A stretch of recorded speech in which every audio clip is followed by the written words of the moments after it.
Bonjour les amis, vous êtes la Résistance et vous êtes avec les Gilets jaunes constituants Pays de l'Uruguay. Nous sommes avec le citoyen André Bellon. Bonjour. Bonjour citoyen. Bonjour, bonjour. On va parler d'une question très simple et fondamentale, c'est la commission d'enquête parlementaire sur les violences faites aux Gilets jaunes.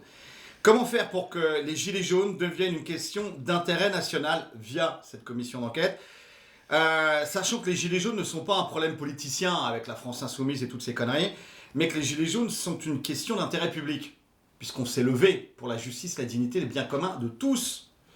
Alors, citoyen, quelle est ton analyse, puisque toi, tu es à l'origine de cette commission d'enquête sur les violences faites aux Gilets jaunes. Tu l'as lancée à quelle date et sous quelle forme?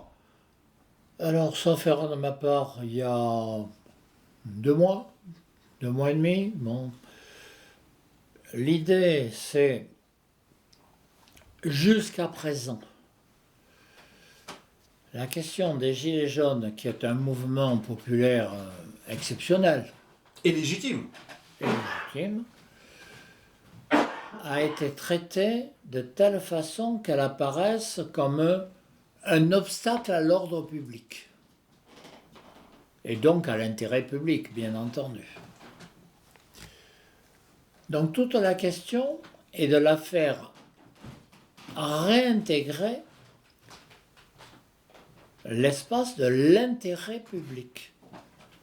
Alors bien sûr, comme tout mouvement, il y a du bien, il y a du mal, il y a tout ce qu'on peut dire, mais il est fondamental que cette question se réinsère dans l'ensemble de la vie publique. Au-delà des manipulations médiatiques. Au-delà de toute manipulation médiatique. Comme je l'ai déjà dit, je crois dans une vidéo précédente, tout le jeu du président de la République a été de dire ça, c'est les méchants, mais il y a besoin du débat public et donc je vais en faire un autre. Et donc il sépare le besoin du débat public, ce que certains appelleraient la démocratie, tout bêtement, de ce mouvement. Et donc, du coup, ce mouvement, tel qu'il est présenté au travers des manipulations de l'Élysée, devient antidémocratique. Juste pour rebondir sur ce que tu appelles la démocratie, si on est sur la séparation des pouvoirs, on n'est pas en démocratie, et si on est sur la vision grecque, et en particulier les égories, on n'est pas en démocratie non plus, puisqu'il n'y a pas l'équivalence d'exposition médiatique des points de vue opposés. Bien sûr, bien sûr. À partir du moment où on a défini non pas le débat public, qu'après tout les Gilets jaunes pouvaient parfaitement incarner, ils posaient un certain nombre de questions.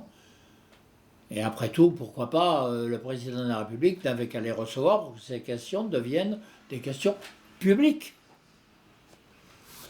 Et donc ça sert dans le débat démocratique. Au lieu de ça, il a cherché à faire en sorte qu'il y ait les méchants et les bons. Les bons, c'est ceux que lui organise. Les méchants, c'était les Gilets jaunes. Ça, c'est mortel pour la démocratie, de me poser les problèmes en ces termes. Peut-être qu'elle est déjà morte, la démocratie. Mais ça, oui, bien sûr. Honnêtement, elle est mal en point, en tout cas. là, on a une démocratie parlementaire et bancaire, et c'est ce qui nous amène dans la situation, le merdier actuel. Mais toi, comment tu vois les tentatives de récupération politicienne par la France insoumise de cette commission d'enquête? Alors, lorsque j'ai posé, avec d'autres, je ne veux pas non plus moi aussi dire c'est personnel. Vous étiez donc, combien à poser bon, quelques dizaines, quoi. Bon. Mais sur la signature, on était 6, exactement. Et maintenant, vous êtes plus de Maintenant, on plus de est 400. Voilà. 400. Lorsqu'on a lancé cette idée, c'était bien une idée de démocratie générale, pour tous. C'est-à-dire, réinsérons la question qu'ont posée les Gilets jaunes dans l'intérêt public et dans la recherche d'un mot qui, je sais, n'est plus très à la mode, mais qui me paraît fondamental, du contrat social. Voilà. C'est-à-dire, on constate qu'il y a des demandes sociales, un conflit social, Une injustice une sociale. injustice sociale, absolument, hein, et on cherche à répondre à tout cela par le débat, le fait que tout le monde participe à ce débat pour recréer justement ce contrat social. Voilà. Je crois d'ailleurs que cette question de retrouver le contrat social est la question fondamentale de la période dans laquelle nous vivons. S'il n'y a pas de contrat social, il n'y a plus de société. Il n'y a plus de citoyens. Il n'y a que des clients. Il y a des clients. Voilà, voilà, c'est ça. Mais il n'y a plus de démocratie en tout cas. La démocratie, ça n'exclut pas le conflit, au contraire. La démocratie n'empêche pas les conflits, loin de là. On fait des idées. Oui, mais elle est faite pour les résoudre, pas pour les empêcher. Or, tel qu'on a géré la question des Gilets jaunes, on a cherché, non pas à empêcher le conflit, puisqu'il était là, mais à le nier.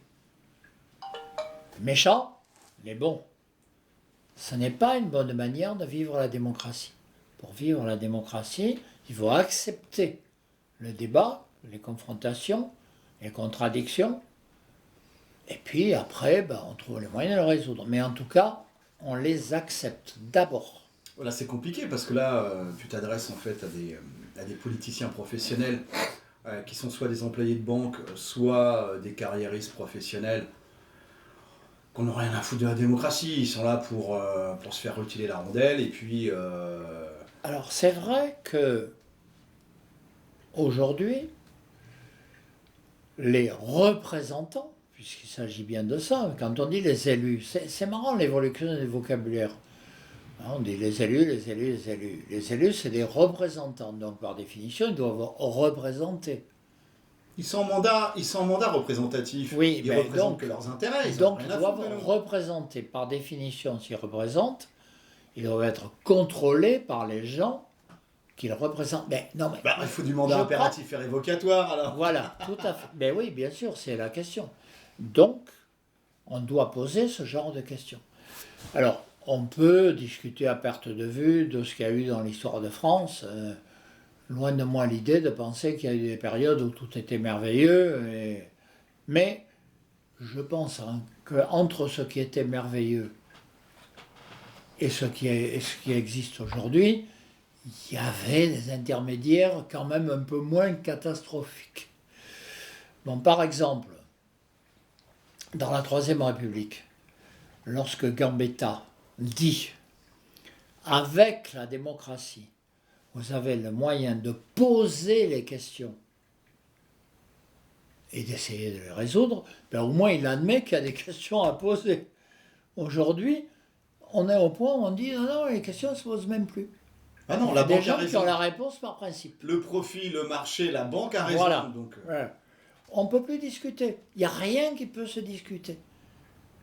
On n'est plus. À partir du moment où on n'admet pas qu'il y a conflit, contradiction, débat, on n'est plus en démocratie. Et c'est ça le problème fondamental de la période. Et quelque part, les Gilets jaunes, avec. Alors on peut discuter à perte de vue du bien, du mal, mais ils ont posé le problème. Et or, au lieu d'accepter que ce problème soit posé, on a dit on va le nier. Et on va faire autre chose qui était du pipeau. Bon, le grand débat, encore une fois, c'est un débat entre Macron et Macron. Hein. Bon. Stratégie de l'oreiller. Oui, c'est ça, en quelque sorte. Donc, il faut accepter ce débat. C'est ça, la vraie démocratie. Il faut accepter le débat, il faut accepter le conflit. Et après, on trouve la manière de le résoudre, bien entendu. Mais en aucun cas, on doit faire en sorte que ce conflit n'existe pas. Cette idée qu'il doit y avoir consensus, par principe, c'est idiot. Il y a dans toute société des divergences, des oppositions, et c'est normal. Mais dans la démocratie bancaire, il y a consensus dans la soumission. Non, il y a un consensus entre un certain nombre de gens qui sont minoritaires. Donc, ce n'est pas un consensus. Un consensus, ça veut dire de tout le monde, quand même. Hein. Bon. Ah, d'accord, Bon. des inutiles, de Oui. tous ceux que Laurent Voilà. Alexandre considère Voilà. comme des sous-mères, des sous-hommes. Bon. D'accord, ok. Mais en aucun cas, ça veut dire consensus entre quelques happy few dans un coin. Ça c'est des plaisanteries, ça. Bon. Nous devons revenir au fondement même de la démocratie. Tout citoyen a droit à la parole. Tout citoyen a quelque chose à dire. Tout citoyen, quel qu'il soit. Il n'y a pas de citoyen supérieur aux autres, plus intelligent que les autres, et il y a une pensée supérieure aux autres. Ça n'existe pas. C'est ça la démocratie.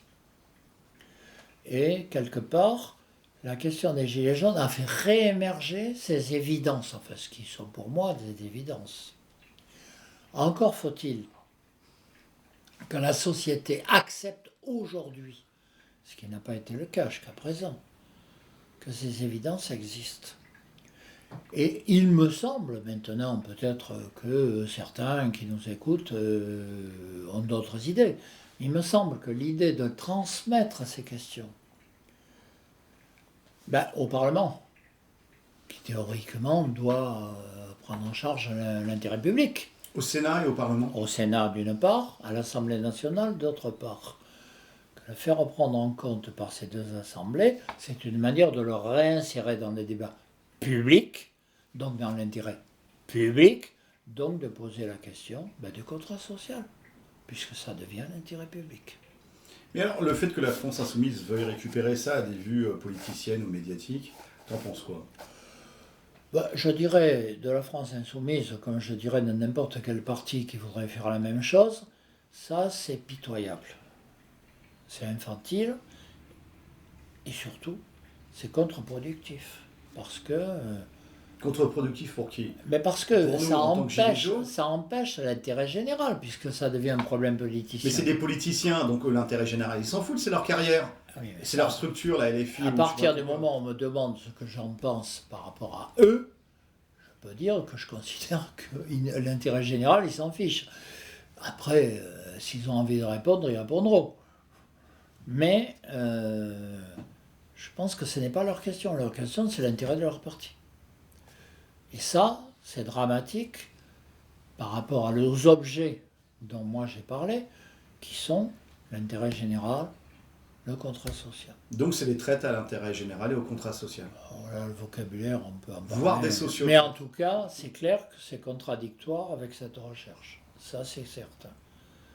Au contraire, il devrait aider à ce que, non pas tel parti reprenne à son propre compte cet objectif, mais à ce que chaque citoyen se sentant concerné par cet objectif prenne contact avec ses parlementaires, députés, sénateurs, et de les manières les plus normales, démocratiques. Envoyer un email, envoyer une lettre. Envoyer un email, les rencontres sur les marchés, se fasse filmer avec eux éventuellement, parce que faire des lives. L'image aussi, ça a une importance. Pour poser les questions, de telle manière que ces questions deviennent l'intérêt public. Deviennent récurrentes et que ça s'impose dans le débat. Tout à fait. Citoyens, on te remercie. C'est moi. Force et honneur, on ne lâche rien. Aou!